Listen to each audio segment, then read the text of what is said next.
Olá pessoal, tudo bem? Então, vamos ver essa questão. Em um parque aquático, um menino encontra-se sentado sobre uma prancha e desce uma rampa plana, inclinada, que termina em uma piscina no ponto B, conforme a figura abaixo. O conjunto menino-prancha possui massa de 60 kg e parte do repouso do ponto A da rampa. O coeficiente de atrito cinético entre a prancha e a rampa vale 0,25 e beta é o ângulo entre a horizontal e o plano da rampa. Desprezando a resistência do ar, a variação da quantidade de movimento do conjunto menino-prancha entre os pontos A e B é, e considere a intensidade da gravidade, G igual a 10 metros por segundo, e o conjunto menino-prancha uma partícula. Pois bem, então, primeiramente, pessoal, a quantidade de movimento, né? A variação da quantidade de movimento, que é o que a questão pede, ela é igual ao impulso produzido. Isso aqui só para a gente trabalhar a questão das unidades de medidas adotadas, né? Que a unidade de impulso, que a gente conhece, é Newton segundo. Tá? Melhorar esse meu S. Newton segundo, certo? Mas bem, é o que queremos achar aqui, certo? A variação da quantidade de movimento ela é igual à quantidade de movimento final, que eu vou chamar apenas de Q, menos a quantidade de movimento inicial. Bem, como a quantidade de movimento inicial é zero, pois o menino se encontra em repouso, né? Já que a quantidade de movimento ela é igual ao produto da massa pela velocidade do corpo, né? E em repouso significa a quantidade de movimento zero. A variação da quantidade de movimento será igual à quantidade de movimento do menino no ponto B, certo? Que será igual ao produto da sua massa pela sua velocidade no ponto B. Bem, para encontrar a velocidade no ponto B, iremos usar a equação de Torricelli, onde diz que velocidade ao quadrado é igual a velocidade inicial ao quadrado mais 2 vezes a aceleração vezes a distância percorrida. Tá? Primeiramente, já vimos que a velocidade inicial é zero, então esse termo a gente pode cortar, sendo necessário então encontrar a aceleração e a distância percorrida. Bem, a distância percorrida é do ponto A até B, então ali por trigonometria, né, iremos utilizar a relação do cosseno para o ângulo beta, né, como a questão nos informa o valor do que seria o cateto adjacente, que é 4,8 metros. Podemos simplesmente encontrar a distância D, né, onde D é o que? Nada mais do que 4,8, cateto adjacente, divididos pelo cosseno do ângulo beta, que, como é informado na questão, é igual a 4,8 e o cosseno 0,8. O que vai dar o valor igual a 6 metros. Achamos aqui a distância D. Agora, para acharmos a aceleração, iremos usar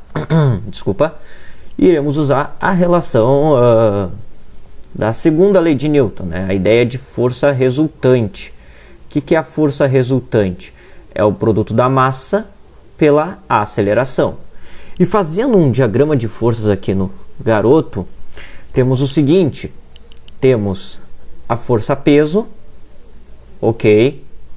Essa força-peso nós iremos desmembrar ela em uma componente Px e uma componente Py, tá? Uma componente perpendicular ao plano, uma componente paralela ao plano. E teremos aqui também uma força normal, que em módulo será igual a Py, e sentido oposto teremos a nossa força de atrito, né? Como a normal e o Py são iguais em módulo, né? A força resultante será apenas a diferença entre Px e a força de atrito. Ou seja, esse produto massa e aceleração nós podemos calcular também da seguinte forma, que é a componente Px, o módulo dela, menos o módulo da força de atrito, né? Que a gente vai igualar essas duas aqui após. Mas bem, Nessa situação, né, trabalhando no plano inclinado, P é igual ao produto, ou melhor, Px é igual ao produto da massa vezes a gravidade vezes o seno do ângulo beta. Ok? Enquanto a força de atrito ela é igual a força normal, que no caso vai ser a componente Py, vezes o coeficiente. Ou seja, teremos aqui, colocando o coeficiente na frente, μ vezes mg vezes cosseno, cosseno do ângulo beta, certo? Temos essas duas expressões aqui. Agora faremos o seguinte, igualaremos essas duas equações para encontrarmos a aceleração. Vistas já as expressões, né? Isso aqui são expressões comuns para quem estuda parte de plano inclinado, né? mg é o peso e os cossenos são devidos às componentes e o μ vem aqui da força de atrito. Teremos o seguinte, ó, o produto massa vezes aceleração será igual a Px menos força de atrito. Abrindo agora, substituindo Px e Fat pelas suas expressões, aqui em amarelo, temos o seguinte, mg seno de beta menos μ mg cosseno de beta. Primeiramente, o que podemos fazer? Cancelar m, que é presente em todos os termos, e podemos colocar nesse lado da equação g em evidência, tendo assim então que A é igual a g, agora colocado em evidência, vezes seno de beta menos μ cosseno de beta. Fazendo a substituição, temos então g 10 metros por segundo quadrado, seno de beta informado na questão que é 0,6, não havia lembrado, 0,6, menos o coeficiente de atrito cinético 0,25, vezes cosseno de beta, que é 0,8. Daqui então temos que A é igual a 10 vezes 0,6 menos 0,25 vezes 0,8, 0,2.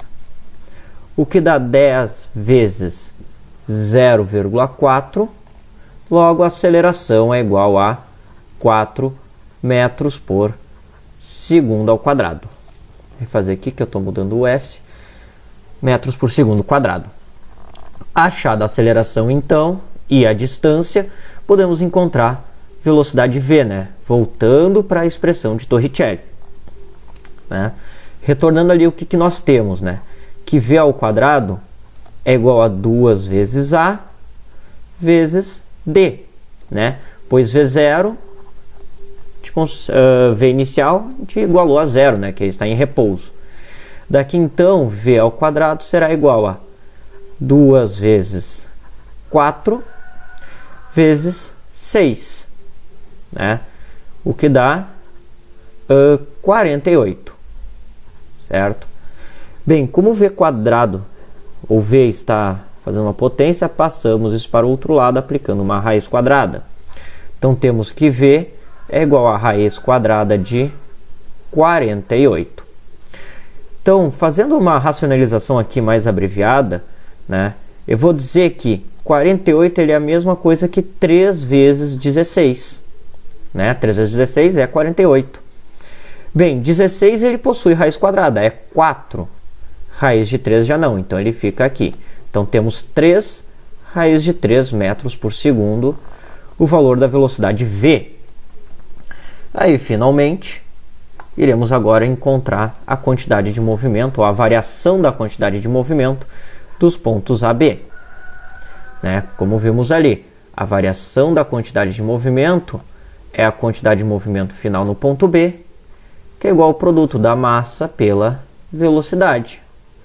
Então, a variação da quantidade de movimento será a massa do garoto, 60 kg, vezes 4 raiz de 3. ou seja, a variação da quantidade de movimento é igual a 240 raiz de 3 newton segundos. E aqui encerramos nossa questão. Tá? 240 raiz de 3 condiz, bate com a letra E. Certo, pessoal? Bem, espero que eu tenha ajudado vocês. Quaisquer dúvidas possam nos comentários ou mandem para o e-mail abaixo, certo? Desejo a vocês bons estudos e até a próxima!